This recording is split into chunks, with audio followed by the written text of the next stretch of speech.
শেখ হাসিনাকে প্রত্যর্পণের অনুরোধ খতিয়ে দেখা হচ্ছে, জানালেন জয়সওয়াল। বিচারিক প্রক্রিয়া মেনেই করা হবে বিবেচনা। 2034 ফুটবল বিশ্বকাপের আয়োজক সৌদিতে ব্যাপক কর্মসংস্থান তৈরির আশা, বাংলাদেশি শ্রমিকদের জন্য সম্ভাবনার বার্তা। বাকড়া মসজিদে নামাজ বন্ধ করল বিজেপি, উত্তপ্ত কলকাতা, সমাবেশে নিষেধাজ্ঞা সহ এলাকা জুড়ে পুলিশ মোতায়েন। স্বাগত প্রবাসের সংবাদে, সঙ্গে আছি আমি আসিফ সামাদ। দেখছিলেন বিআরবি কেবলস সংবাদ শিরোনাম। বাংলাদেশের সাবেক প্রধানমন্ত্রী শেখ হাসিনাকে প্রত্যর্পণের অনুরোধ পরীক্ষা করে দেখা হচ্ছে বলে জানিয়েছেন ভারতের পররাষ্ট্র মন্ত্রণালয়ের মুখপাত্র রণধীর জয়সওয়াল। তিনি জানান, আইনি প্রয়োজনীয়তা এবং বিচারিক প্রক্রিয়া মেনেই এই বিষয়টি বিবেচনা করা হবে। নয়াদিল্লিতে দেশটির পররাষ্ট্র মন্ত্রণালয়ের মিডিয়া ব্রিফিংয়ে এক প্রশ্নের জবাবে জয়সওয়াল নিশ্চিত করেন, বাংলাদেশের কাছ থেকে শেখ হাসিনার প্রত্যর্পণের আনুষ্ঠানিক অনুরোধ পেয়েছে ভারত। তিনি বলেন, এই অনুরোধটি প্রত্যর্পণের আইনি বাধ্যবাধকতা এবং বিচারিক প্রক্রিয়া বিবেচনা করে দেখা হবে।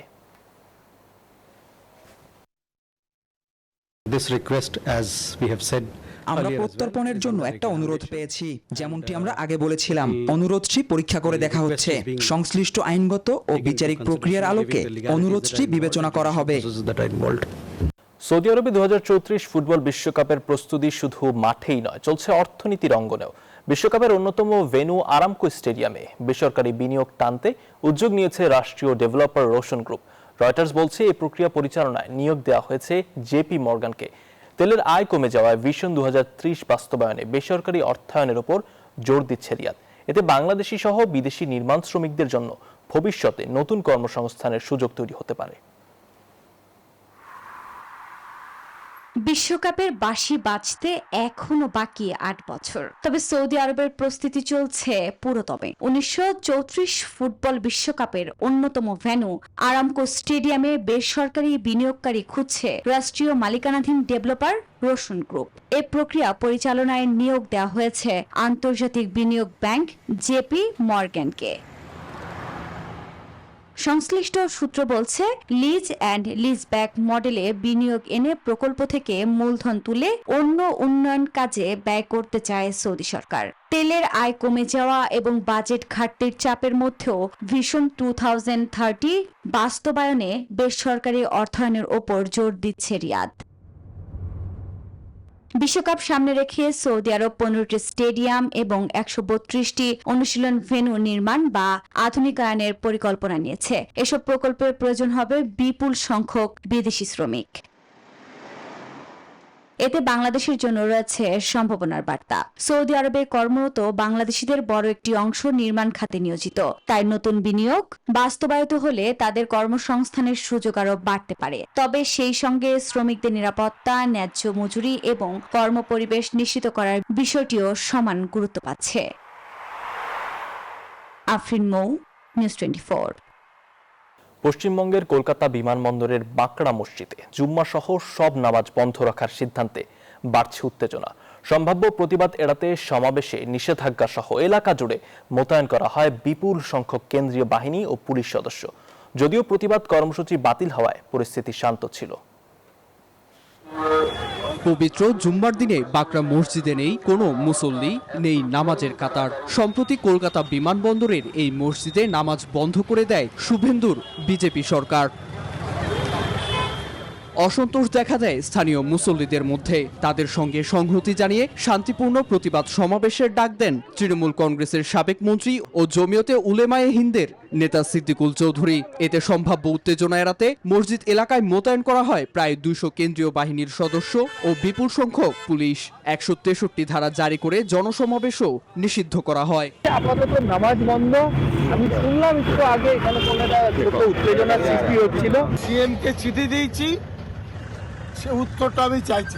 এছাড়া অন্তত জুমার নামাজ আদায়ের অনুমতি চাওয়া হলেও সংশ্লিষ্ট কর্তৃপক্ষের কাছ থেকে কোনো অনুমোদন মেলেনি বলে জানান জমিয়তের নেতা সিদ্দিকুল্লাহ চৌধুরী। এদিকে পশ্চিমবঙ্গের ক্ষমতাসীন বিজেপির সরকার বলছে, কারো ধর্মীয় স্বাধীনতায় হস্তক্ষেপ নয়, বরং অগ্রাধিকার দেয়া হচ্ছে বিমানবন্দরের সম্প্রসারণ প্রকল্পকে।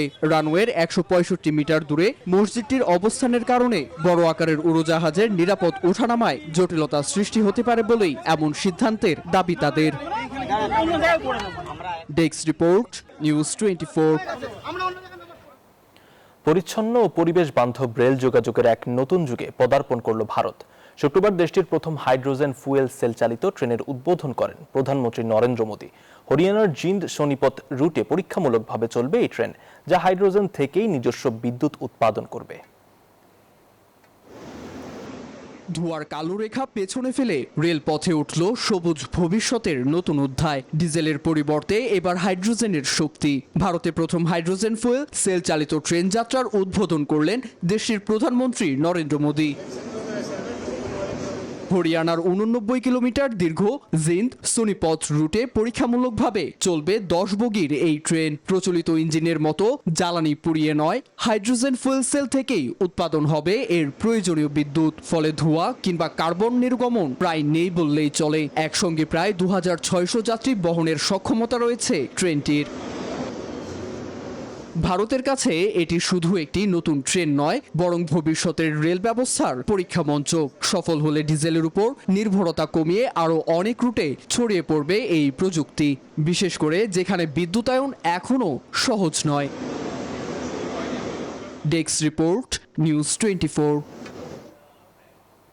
প্রবাসী সংগঠনের সাংগঠনিক ভিত্তি আরও সুদৃঢ় করা এবং প্রবাসী বাংলাদেশিদের সাংবিধানিক ভোটাধিকার নিশ্চিত করার প্রত্যয়ে মালদ্বীপে বাংলাদেশ জাতীয়তাবাদী দল বিএনপির কর্মী সমাবেশ অনুষ্ঠিত হয়েছে। রাজধানী মালের সিভিল অডিটোরিয়ামে অনুষ্ঠিত এই কর্মী সমাবেশে সভাপতিত্ব করেন মালদ্বীপ বিএনপির সভাপতি মোহাম্মদ খলিলুর রহমান। প্রধান অতিথি হিসেবে বক্তব্য দেন বিএনপির কেন্দ্রীয় নির্বাহী কমিটির আন্তর্জাতিক বিষয়ক সম্পাদক আনোয়ার হোসেন খোকন।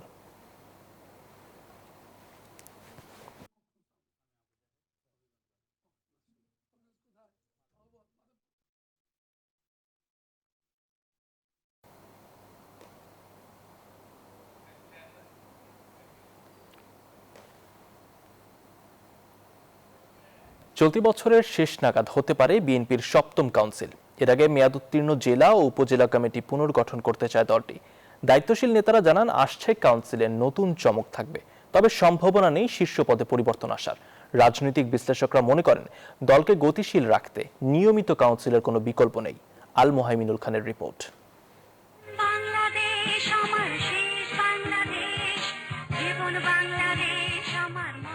বিএনপির সবশেষ কাউন্সিল অনুষ্ঠিত হয়েছে 2016 সালের 19 মার্চ। এরপর নানা রাজনৈতিক প্রতিকূলতা আর ঘাত প্রতিঘাতে কেটে গেছে এক দশক। ফলে গঠনতন্ত্র অনুযায়ী প্রতি 3 বছর পর পর কাউন্সিল হওয়ার কথা থাকলেও তা সম্ভব হয়নি।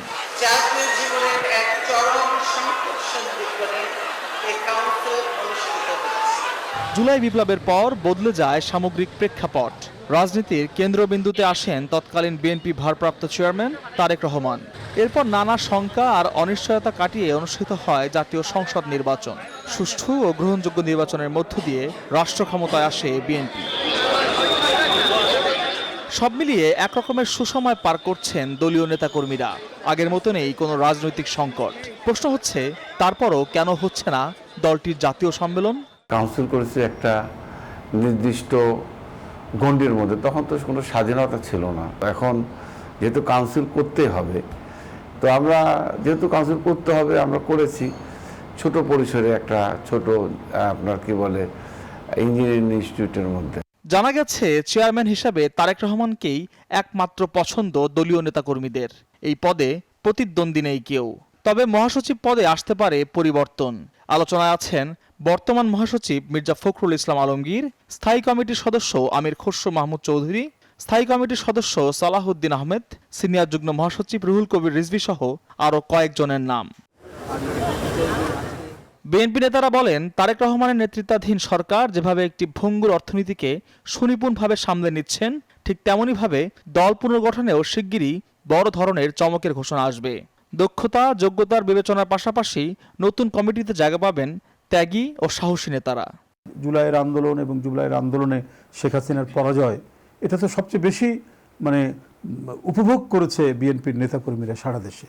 কারণ অনেক রক্তক্ষয় করে, অনেক জীবন উৎসর্গ করেছে বিএনপির নেতাকর্মীরা। আমি মনে করি সরকার সুচারুভাবে পরিচালিত হচ্ছে এবং একটি গণতান্ত্রিক সরকার, জনগণের দ্বারা নির্বাচিত একটি সরকার। তাকে তো জনগণের সেন্টিমেন্ট, তার সুখ দুঃখ আনন্দ বেদনাকে শেয়ার করেই তাকে তার কার্যক্রম করতে হয়, সেটাই করছে। তারেক রহমান সাহেব উনি প্রধানমন্ত্রী, ওনার প্রথম কাউন্সিল অনুষ্ঠিত হতে যাচ্ছে। এটা একটা ব্যতিক্রম ধর্মী কাউন্সিল আমরা প্রত্যাশা করি। আগামী দিনের যে কাউন্সিল বাংলাদেশে অনুষ্ঠিত হচ্ছে বাংলাদেশ জাতীয়তাবাদী দলের, উনি ঠিক যোগ্য, ত্যাগী, পরীক্ষিত নেতাকেই উনি নেতৃত্ব নিয়ে আসবেন বলে আমি বিশ্বাস করি, এবং আমি বিশ্বাস করি যে চমক তো থাকবেই, নিশ্চয়ই চমক থাকবে। পরিসংখ্যানে দেখা যায় 82টি সাংগঠনিক জেলা কমিটির বেশিরভাগই মেয়াদ উত্তীর্ণ, আর অঙ্গ ও সহযোগী সংগঠনেরও একই দশা। কাউন্সিলকে সামনে রেখে এসব কমিটি নতুন করে ঢেলে সাজানোর পরিকল্পনা করছে হাইকমান্ড। আর দীর্ঘ সময় পর কাউন্সিলের খবরে উজ্জীবিত তৃণমূল নেতাকর্মীরা। 10 বছর পরে কাউন্সিল অনুষ্ঠিত হবে, এ নিয়ে কিন্তু আসলে তৃণমূল উজ্জীবিত। এতে তৃণমূল পর্যায়ে অনেক শক্তিশালী হবে, আমরা আশাবাদী। রাজনৈতিক বিশ্লেষকরা মনে করছেন, সরকার পরিচালনার পাশাপাশি দলকে সুসংগঠিত রাখা বিএনপির জন্য এখন সবচেয়ে বড় চ্যালেঞ্জ। আশা, গণতান্ত্রিক উপায় হবে কাউন্সিল, দল পাবে যোগ্য নেতৃত্ব। বিএনপি সরকারও যে কৌশল নিয়েছে, এই কৌশলটা সরকার বিএনপি হয়তো সামনেই বুঝতে পারবে কৌশল নেওয়া উচিত না। 19 বছরের ধারাবাহিকভাবে এবং টেকসইভাবে যারা লড়াইয়ে টিকেছিল, শুধু তাদেরকেই যদি বিএনপি গুরুত্ব দেয়, তাহলে এই কাউন্সিল, এই সরকার, এই দল সাফল্যের মুখ দেখবে। মাঠ পর্যায়ে নেতাকর্মীদের প্রত্যাশা, কেন্দ্র থেকে নেতৃত্ব চাপিয়ে দেওয়ার প্রচলিত ধারা থেকে বেরিয়ে এসে এবার নতুন দৃষ্টান্ত স্থাপন করবে বিএনপি। দীর্ঘদিন রাজপথে থাকা নেতাকর্মীদের আমলনামা বিশ্লেষণ করেই নতুন নেতৃত্ব নির্বাচনের আভাস দিচ্ছে দলের নীতি নির্ধারকেরা। একদিকে স্থানীয় সরকার নির্বাচনের প্রস্তুতি, আর অন্যদিকে জাতীয় কাউন্সিলের তোড়জোড়। সব মিলিয়ে এক নতুন রাজনৈতিক মেরুকরণের পথে বাংলাদেশ জাতীয়তাবাদী দল বিএনপি। আল মোহাইমিনুর খান, নিউজ 24, ঢাকা। পার্লামেন্টের সংবিধান সংস্কার পরিষদের অধিবেশন ডাকাসহ গণভোটের রায় মেনে সংস্কার বাস্তবায়নের আহ্বান জানিয়েছেন জামায়াতে ইসলামের সেক্রেটারি জেনারেল মিয়া গোলাম পরওয়ার। শুক্রবার দুপুরে নরসিংদী শিশু একাডেমি মিলনায়তনে রুকন সম্মেলন শেষে সাংবাদিকদের এসব কথা বলেন তিনি। বলেন, বিএনপি সংস্কার এড়িয়ে বারবার সংশোধনের কথা বলে, জনগণ এখনও জুলাইয়ের চেতনা ধারণ করে, ফ্যাসিবাদী শক্তিকে তারা কখনো বরদাস্ত করবে না বলে জানান তিনি। দেশকে সংঘাতের দিকে ঠেলে না দিয়ে পার্লামেন্টে সংবিধান সংস্কার পরিষদে অধিবেশন ডাকুন, শপথ গ্রহণ করুন, এবং জুলাই সনদের আইনি ভিত্তির জন্য যে গণভোট হয়েছে, সেই গণভোটের রায় মেনে নিয়ে এটা কার্যকর করে সংবিধানে আপনারা সেই সংস্কারটা করুন, তাহলে এই সংকটটা নিষ্পত্তি হয়ে যাবে। রক্তাক্ত জুলাই স্মরণে প্রতীকী কফিন মিছিল করেছে এবি পার্টি। শুক্রবার বিকেলে রাজধানীর বিজয়নগরের বিজয় 71 চত্বর থেকে মিছিলটি শুরু হয়। এ সময় উপস্থিত ছিলেন এবি পার্টির চেয়ারম্যান মুজিবুর রহমান মঞ্জু ও সাধারণ সম্পাদক ব্যারিস্টার আসাদুজ্জামান ফুয়াদ। এ সময় রক্তের দাগযুক্ত কফিন বহন করে শহীদদের প্রতি শ্রদ্ধা জানানো হয়।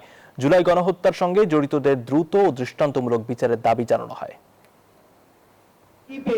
যখন দেখব যে প্রশ্ন আর উত্তর মিলছে না, তখন আমাদের সামনে আবু সাইদ মুগ্ধদের সেই ত্যাগের মহিমাকে সামনে আনতে হবে। আমরা সরকারকে আহ্বান করছি, পুনর্বাসন প্রকল্প যেগুলো উদ্যোগ নেওয়া হয়েছিল সেগুলো পেশাদারিত্বের সাথে যদি করতে চান, সেটা অবশ্যই মুক্তিযোদ্ধা মন্ত্রণালয় থেকে বের করে এনে জুলাই শহীদ স্মৃতি ফাউন্ডেশনকে এই দায়িত্ব দিতে হবে। বিএনপি জনগণের সরকার, সব সময় জনগণের পাশে আছে এবং থাকবে। দুর্যোগ মোকাবেলায় সরকারের সব ধরনের প্রস্তুতি রয়েছে জানিয়েছেন স্বরাষ্ট্রমন্ত্রী সালাউদ্দিন আহমদ। শুক্রবার সকালে কক্সবাজারের চকরিয়া ও মাতামুহুরী উপজেলার বন্যা দুর্গতদের মাঝে ত্রাণ বিতরণ শেষে এসব কথা বলেন তিনি। আর চট্টগ্রামে অর্থমন্ত্রী বলেন, পুনর্বাসন না হওয়া পর্যন্ত জনগণের পাশে থাকবে সরকার। প্রতিনিধিদের পাঠানো তথ্য চিত্রে ডেস্ক রিপোর্ট। টানা ভারী বর্ষণ আর পাহাড়ি ঢলে সৃষ্ট বন্যায় ক্ষতিগ্রস্ত হয়েছে দেশের পূর্ব, দক্ষিণ ও উত্তর পূর্বাঞ্চলের অন্তত 8 জেলার মানুষ।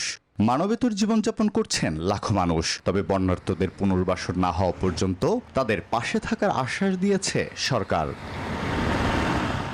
দুপুরে কক্সবাজারের চকরিয়া ও মাতামুহুরী উপজেলার বন্যা কবলিত এলাকা পরিদর্শন সহ ক্ষতিগ্রস্ত মানুষের খোঁজ খবর নেন স্বরাষ্ট্রমন্ত্রী সালাউদ্দিন আহমেদ। দুর্গতদের সহায়তায় সরকার সব ধরনের প্রস্তুতি নিয়েছে বলেও জানান তিনি। সমস্ত ক্ষতিগ্রস্ত মানুষের পাশে আমরা, কৃষকদের পাশে আমরা আমাদের যথাযথ সরকারি এবং বেসরকারি সহযোগিতা নিয়ে আমরা দাঁড়াবো। এদিকে সকালে চট্টগ্রামের পতেঙ্গায় দুর্গতদের মাঝে ত্রাণ সামগ্রী বিতরণ করেন অর্থমন্ত্রী আমির খসরু মাহমুদ চৌধুরী। এ সময় মন্ত্রী জানান, ত্রাণ বিতরণের পরপরই পুনর্বাসনের পদক্ষেপ নেওয়া হবে। চিন্তার কোনো কারণ নাই, সর্বপ্রস্তুতি নেওয়া আছে এবং কাজ অব্যাহত আছে। এবং যতক্ষণ পুনর্বাসন কাজ শেষ না হয় ততক্ষণ আমাদের পক্ষ থেকে, সরকারের পক্ষ থেকে সমস্ত কার্যক্রম অব্যাহত থাকবে। চট্টগ্রামের চন্দনাইশেও বন্যা কবলিত এলাকা পরিদর্শন ও ক্ষতিগ্রস্ত কৃষকদের মাঝে বীজ ধান বিতরণ করেন কৃষিমন্ত্রী মোহাম্মদ আমিনুর রশিদ। এ সময় কৃষকদের জন্য বিশেষ প্রণোদনার ব্যবস্থার কথাও জানান তিনি। এই সরকার কৃষকের সরকার, যেই সরকার মিনি কোল্ড স্টোরেজের চিন্তা করে, আপনার কি মনে হয় এই কৃষক কিভাবে ঘুরে দাঁড়ানোর জন্য চিন্তা করছে? অবশ্যই করছে। এদিকে বন্যা দুর্গতদের পুনর্বাসন সহ ক্ষুদ্র ঋণের কিস্তি 1 মাস স্থগিত থাকবে বলে জানিয়েছেন চট্টগ্রাম বিষয়ক মন্ত্রণালয়ের প্রতিমন্ত্রী ব্যারিস্টার মীর হেলাল। বন্যা পরবর্তী সময়ে ওনারা যে ক্ষয়ক্ষতির শিকার হয়েছে, আমরা যেন কিছুটা হলেও সরকারের পক্ষ থেকে বা রাষ্ট্রের পক্ষ থেকে তাদেরকে আবার পুনর্বাসনে বা স্বাভাবিক জীবনে ফেরত যেতে আমরা যেন সেই সাহায্যটা তাদেরকে করতে পারি। এ সময় স্থানীয় সংসদ সদস্য জসিমউদ্দিন আহমেদ সহ জেলা ও স্থানীয় পর্যায়ের বিএনপি নেতাকর্মীরা উপস্থিত ছিলেন। Desk report, news 24। কক্সবাজারের মহেশখালীর দুর্গম পাহাড়ে অভিযান চালিয়ে অস্ত্র, গোলাবারুদ ও অস্ত্র তৈরির সরঞ্জাম উদ্ধার করেছে বাংলাদেশ কোস্টগার্ড। এ সময় মিন্টু বাহিনীর প্রধান মিন্টুকে আটক করে পুলিশ। এক সংবাদ বিজ্ঞপ্তিতে অভিযানের তথ্য জানায় কোস্টগার্ড। কেরুন্তলি পাহাড়ি এলাকায় একটি সশস্ত্র গোষ্ঠী আগ্নেয়াস্ত্র তৈরি করছে এবং সরবরাহের প্রস্তুতি চলছে বলে গোপন সূত্রে জানতে পারেন তারা। এমন তথ্যে শুক্রবার সকাল 6টার দিকে অভিযান শুরু হয়। অভিযানে 5টি দেশীয় 1নলা বন্দুক, 9টি দেশীয় পিস্তল, একটি বিদেশি পিস্তলের ম্যাগাজিন, 20 রাউন্ড তাজা গুলি, 12 রাউন্ড তাজা কার্তুজ, অস্ত্র তৈরির বিভিন্ন সরঞ্জাম উদ্ধার করা হয়। এর ফলে সাধারণ জেলের জন্য নিরাপদ সমুদ্র নিশ্চিত করার একটা প্রচেষ্টা সফল হলো। এই বাহিনীর অন্যান্য সদস্যদের আটকে গোয়েন্দা নজরদারি ও টহল কার্যক্রম জোরদার করা হয়েছে। জব্দকৃত আলামত ও আটককৃত সন্ত্রাসীর পরবর্তী আইনানুগ ব্যবস্থা গ্রহণের কার্যক্রম প্রক্রিয়াধীন রয়েছে। গাজীপুর মহানগরের দক্ষিণ শালনা এলাকায় একটি পোশাক কারখানায় ভয়াবহ অগ্নিকাণ্ডের ঘটনা ঘটেছে। পরে ফায়ার সার্ভিসের 4টি ইউনিটের প্রায় 1.5 ঘন্টার চেষ্টায় আগুন নিয়ন্ত্রণে আসে। শুক্রবার বিকেলে তাকুয়া নিট কম্পোজিট কারখানার ভেতরে আগুনের সূত্রপাত হয়। খবর পেয়ে দ্রুত ঘটনাস্থলে পৌঁছায় জয়দেবপুর ও বোর্ডবাজার ফায়ার সার্ভিসের 4টি ইউনিট। দীর্ঘ 1.5 ঘন্টার চেষ্টার পর আগুন নিয়ন্ত্রণে আনতে সক্ষম হন ফায়ার সার্ভিস কর্মীরা। তবে অগ্নিকাণ্ডের সুনির্দিষ্ট কারণ এখনো জানা যায়নি। আমরা কাজ শুরু করি এবং এখানে একটা ভালো দিক হচ্ছে একটা পুকুর ছিল, যার ফলে আমাদের আগুনটা খুব বেশি বেগ পেতে হয় নাই। বাট 17টা 27 মিনিটের সময় আমরা আগুনটা নিয়ন্ত্রণ দিয়েছি। এখানে 2টা স্টেশনে টোটাল 4টা ইউনিটে কাজ করেছে। ক্রাইম রিপোর্টার্স অ্যাসোসিয়েশন অব বাংলাদেশের উদ্যোগে ক্রাব চিত্রাঙ্কন প্রতিযোগিতা 2026 অনুষ্ঠিত হয়েছে। শুক্রবার সকালে রাজধানীর ক্রাব মিলনায়তনে এই প্রতিযোগিতা অনুষ্ঠিত হয়। এতে 3 বিভাগে অনূর্ধ্ব 15 বছর বয়সী মোট 43 জন শিক্ষার্থী অংশ নেয়। খুদে শিক্ষার্থীরা রং তুলির আঁচড়ে ছবি আঁকার মাধ্যমে তাদের শৈল্পিক প্রতিভা ফুটিয়ে তোলে। আগামী 23 জুলাই এই প্রতিযোগিতার পুরস্কার বিতরণী অনুষ্ঠিত হবে। এই ছিল প্রবাসের সংবাদে সঙ্গে থাকার জন্য ধন্যবাদ।